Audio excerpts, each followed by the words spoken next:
the representative of the Honorable Minister of State, Dr. Peter Tafa, my big brother, my friend, all government representatives, the president of the Ebafosa Nigeria National Branch, bureau members, the secretariat of Ebafosa National Branch, representatives of the media, distinguished guests, respected colleagues, all protocol observed, as they say in Africa.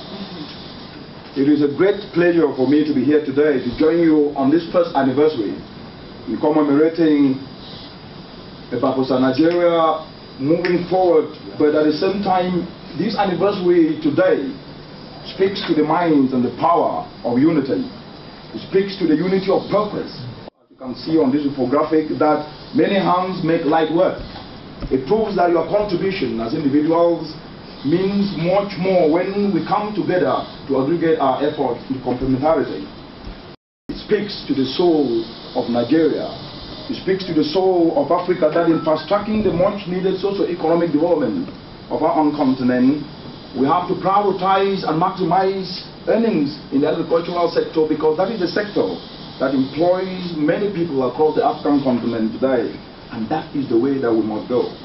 The continent of the African continent, as you can see on this infographic, holds abundant arable land. The African continent is endowed with natural resources. The African continent is endowed with natural resources, but we must be able not to be comforted by the fact that the continent is endowed with natural resources. It's also endowed with youthful skills. What we know is that if we maximize agricultural earnings, ladies and gentlemen, the approaches we use on our farms also means a lot, because destroying the very environment will mean that the agricultural production that we keep talking about will go nowhere. But the agricultural production must be nature-based. It must be working with the environment, and therefore protecting the environment and enhancing the natural resources like water, natural resources like bees, which are actually the pollinators that pollinate up to about 75% of the food we depend on today, is very important. Protecting the very soil, among others, which are the foundation that continuously help us to produce, is something that we cannot take for granted. Distinguished ladies and gentlemen, working on the farm is not enough. What we need to do today is that we must directly link what we produce on the farm to add value to it. Working on the farm is not enough. And therefore, if we don't add value to what we produce, we'll never earn higher earnings. And giving that value addition needs energy. It is very important that we prioritize the energy resources that the African continent has in abundance today. And we do so in a way that we do not pollute the environment. We do so in a way that we do not actually affect the health of the environment and the health of the people that the environment harbors. Right here in Nigeria and also in the African continent, the continent holds a global advantage in clean energy resources. It is these resources that we must prioritize and we must develop. Distinguished colleagues, ladies and gentlemen, based on these very simple aspects that I mentioned today, farming is not enough. Integrating nature-based agriculture with clean energy development as a complementarity, and linking these to markets, and ensuring that there is a common standard that controls what we produce is very, very important. But these actions in the agricultural sector and also in the clean energy is what we call Africa's catalytic sectors. These are the sectors that are not just inclusive, but the sector we have in abundance, but we keep talking about abundance and talking about potential. Potential doesn't feed anybody. Potential has been stopped for 60 years in the African continent today, and in 2017 we cannot keep talking about it. This is what Africa should start focusing on, its catalytic sector, which Nigeria and Africa shares in abundance. Yes, Honorable representative of the Honorable Minister of State, distinguished ladies and gentlemen, our actions are important. Our skills are important. Our talents are important. Our networks are important.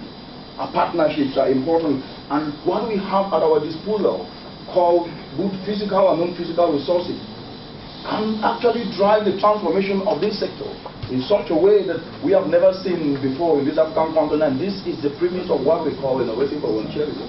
And this is what this National Day of Ebafosa, climate resilience, and food security is all about. Distinguished colleagues, ladies and gentlemen, we have to be comforted by an African proverb that goes thus: that 2 ants do not fail to pull 1 grasshopper.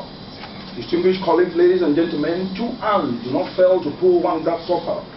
And even if it fails to pull 1 grasshopper, but us coming together, we may be able to pull more. And if there was a time for us to gather, it is now. Distinguished colleagues, ladies and gentlemen, what we know is that in the life of any continent, anywhere in the world that exists decisions upon which the continent, the future of a continent or a country depends. And recognizing that there is a time to gather stones and also a time to scatter them represents the turning point of a continent or a country. For example, right here in the African continent, monumental decisions that were made by our founding fathers set the continent towards the path of self-determination. Right here in the African continent, those decisions gave us the life that we enjoy today in our own respective countries. In the United States of America, the signing of the Declaration of Independence established the ideals and the goals that build America today. In Europe, the Renaissance movement, a decision to focus on intellectual and cultural development, set the foundation to building the modern Europe. But right here today, the 24th of November 2017, are convening under the Ecosystem-Based Adaptation for Food Security Assembly, Ebafosa, in engaging our skills, our professional and personal networks, our partnerships, among other resources at our own disposal today towards maximizing the productivity of the agro-value chain, towards maximizing the catalytic sectors of the African continent today is surely the transformational decision of our time. This is a transformational decision of our time because the challenges are so many. And in 2017, we cannot be talking about challenges that we talked about 60 years ago. We have to be talking about solutions. We have to be talking about wealth creation, not poverty reduction, because poverty reduction will not play well. We have to be talking about what we have in abundance, our skills, our talent, what we call human capital. And this is the essence of our discussion here today. Distinguished colleagues, ladies and gentlemen, as we speak here today, we are 2 years into the implementation of the Sustainable Development Goals. We are 2 years into the implementation of the Paris Climate Change Agreement that Nigeria ascribes to, just as many African countries have done, to ensure that we achieve food security, to ensure that we can put poverty on the run and prosperity into the cockpit of progress, to ensure that we can create wealth for the unemployed youth across the continent, and at the same time protect the very environment in which we live in. Distinguished colleagues, while these goals, the Sustainable Development Goals, are noble, we are faced with challenges that could render these goals a distant dream. We are faced with climate change, which is already redefining the contours of our very continent today and affecting so many in the continent and already even forcing people to seek sanctuary in places not their home. Climate change will cause agricultural production to reduce by up to about 40%. We are faced as a continent with food insecurity. We are faced as a continent with people, 240 million people going to bed hungry in a continent that have abundance. What a continent sometimes with abundance, so many people going to bed hungry. This should worry us. And today that discussion should worry us more because as a continent, ecological degradation is costing this continent $68 billion every year. That literally means almost about $193 million goes down the drain every day. That should worry us. What should also worry us is that post-harvest losses as we speak today are costing the African continent $48 billion. That is something that should worry us. But the African continent is importing food $35 billion every year. That is exporting employment and importing unemployment. This is unacceptable. When we have post-harvest losses costing the continent $48 billion, when you juxtapose $48 billion with $35 billion, the continent should not import a single bread. Distinguished ladies and gentlemen, at this time of need, the high youth unemployment is what will define this continent. This is an insurmountable challenge. This is an insurmountable challenge in a continent where young people aged 15 to 25 years old represent over 60% of the entire continent population. But 60% of this very group of population in the African continent today is unemployed. This paradox must be addressed. If it is left unaddressed, distinguished colleagues, ladies and gentlemen, the lack of opportunity among these young people will have more dramatic consequences for this continent more than ever before. And in 8 years from today, as we speak, the number of Africans reaching working age will exceed the rest of the world combined.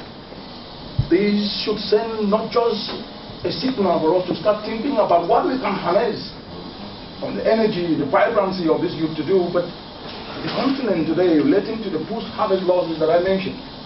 Poverty and unemployment is also a continent that have low productivity levels, 2,000% more than any other part of the globe.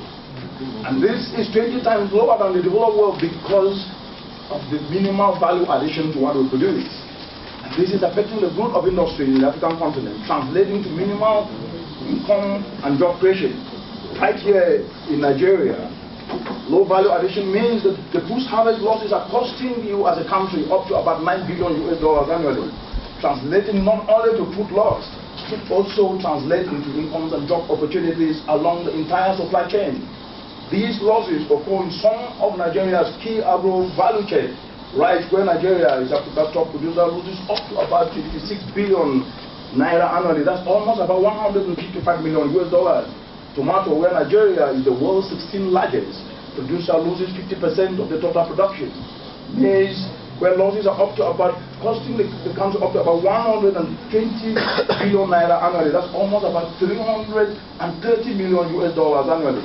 And topping all of this is cassava, where Nigeria, the top global producer, loses up to about 144 billion naira annually. That's almost 400 billion naira annually.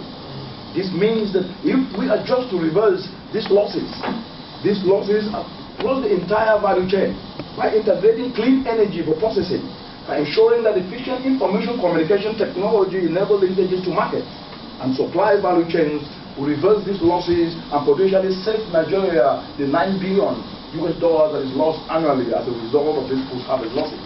Distinguished colleagues, ladies and gentlemen, with all these challenges, there are opportunities. Because as the African proverb goes, a path doesn't close with a man with a machete. No problem of human destiny is beyond human beings. It has never been, because despite the fact that there are challenges anywhere in the world, people have always provided solutions for that. And because of these challenges, we should be happy that we can find those solutions. This African proverb should comfort us, that the path doesn't close on a man with a machete. Africa is endowed with abundant wealth. Africa is endowed with abundant potential aligned to these catalytic sectors of agriculture and clean energy. I am talking about the 65% of the uncultivated arable land. I'm talking about the 10% of internal renewable freshwater. I'm talking about the best solar resource on earth, right here in the African continent, where, for example, here in Nigeria can generate up to about 600,000 megawatts of solar electricity from 5% conversion efficiency devices deployed on just 1% of the land mass. I'm talking about the entire agro value chain, which if tapped today could actually generate an agro economy worth $1 trillion in less than 13 years from today. I'm talking about a 300 million strong and growing middle class that is demanding value-added and differentiated agro products, representing a significant domestic market in the African continent today for the group of local products. Distinguished colleagues, ladies and gentlemen, Nigeria, being the largest cassava producer in the world, can earn an extra 225 billion naira. That's almost $700 million, and set up to about $3.5 billion in its foreign reserves. These opportunities are just as good as they can be turned into action. And the African proverb that the roaring lion kills no game should actually spur us to action. It's no longer tenable to keep talking about potential in the African continent today. Africa's great potential has been talked about since the 1940s, since the 1950s. And rather than talking about potential today, it is time for us to fulfill this potential for the benefit of the present and future generations. But for this to happen, we cannot just come to meetings like this and talk about it. For this to happen, we must connect the dots. And connecting the dots can only happen within an inclusive framework. And that is how Ebafosa was created. That everyone can be brought together. That everyone can be brought together without having to know Dr. Munang or Dr. Tafa or James. That all of us connected, regardless of our skills and educational level, regardless of our talents, can add more than individuals acting in silos. And this gave birth to the ecosystem-based adaptation cooperative assembly, Ebafosa, the citizens' assembly, the inclusive and implementation frameworks where everyone's skills and talent matters.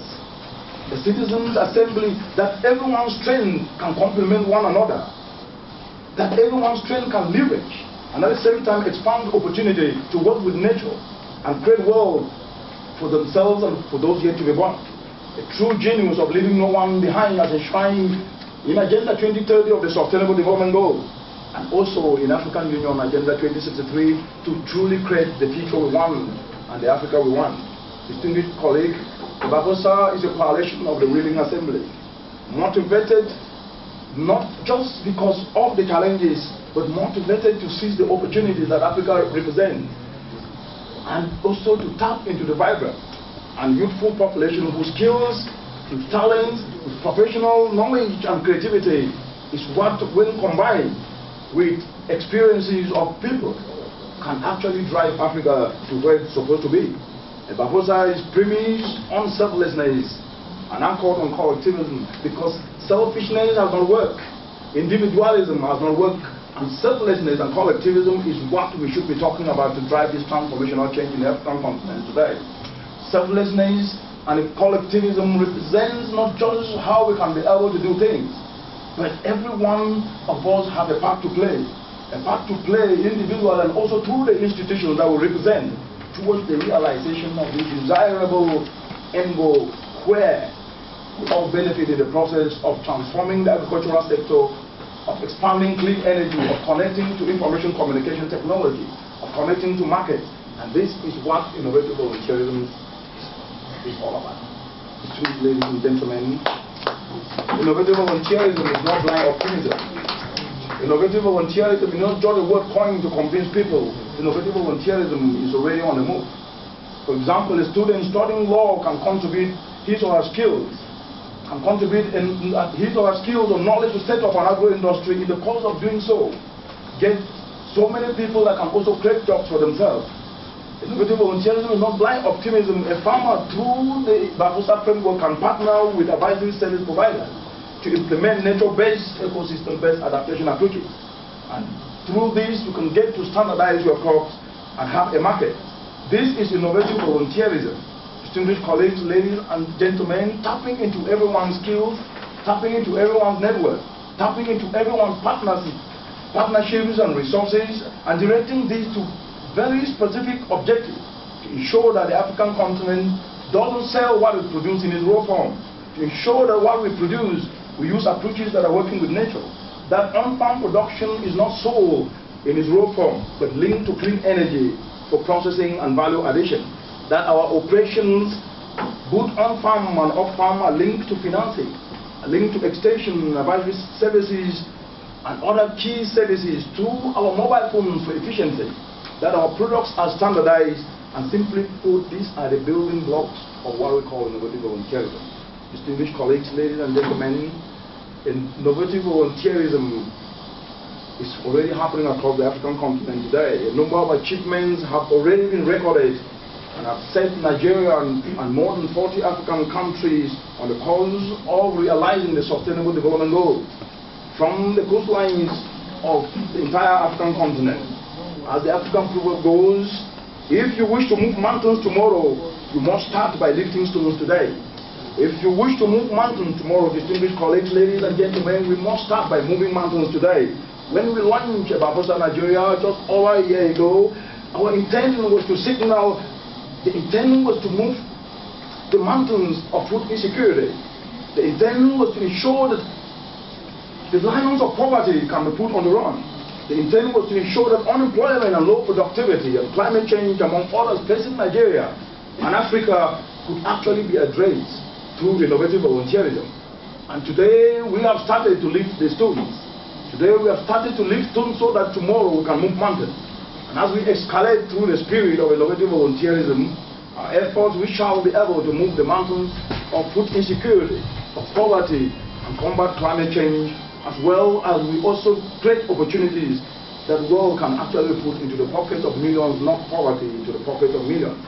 Our efforts through these pillars, which are called the 5 pillars of Ebafosa, our effort will be guided that when we do things not in silos, when we connect the dots, ensuring that what we produce is processed using clean energy, ensuring that even though what we produce is processed using clean energy, we can fill the policy gap using what we call policy harmonization.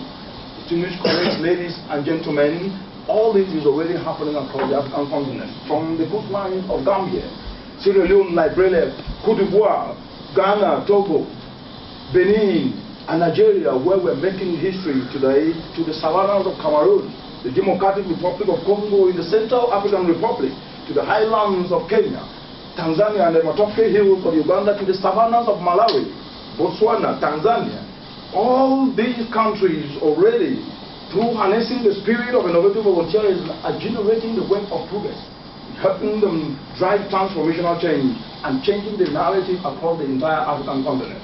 We'll be able to be operationalized and make Nigeria a shining city, because when Nigeria moves, Africa moves. When Nigeria roaring, Africa will definitely roar. Distinguished colleagues, ladies and gentlemen, across the continent, for example, in Kenya, innovative volunteerism and looking at innovative financing approaches is already happening. When it comes to ICT, the ICT-driven information communication technology within Ebafosa, called Ebafosa, mobile Ebafosa, is an opportunity that will create millions of jobs for the youth in the African continent today. Nigeria is currently developing this, and across 40 Ebafosa countries will be able to have a one-stop shop where youth in Zambia, youth in Nigeria, Cameroon, Togo, Cote d'Ivoire, Liberia, all across the entire African continent can be able to create jobs for we ourselves using this doorway that links diverse actors to the relevant products and service providers along the entire Ebafosa chain.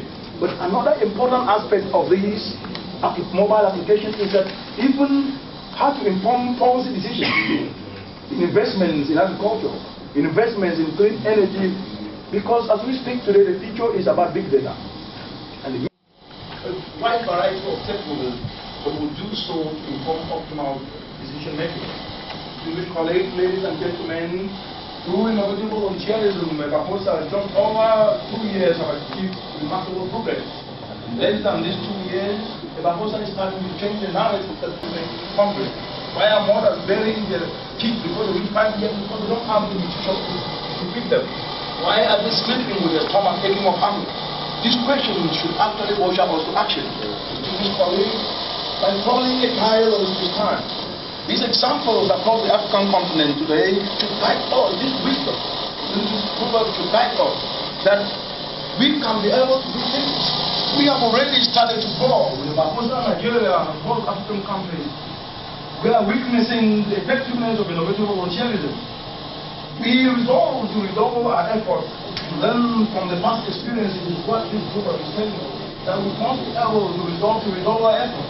That we must be able to learn from the experiences that we're talking about today. That we must be able to refine our action to apply innovative volunteerism effectively. Distinguished colleagues, ladies and gentlemen, so let us learn from the hard-working spirit of and we demonstrate the true spirit of innovative volunteerism. That selflessness and volunteerism is the best way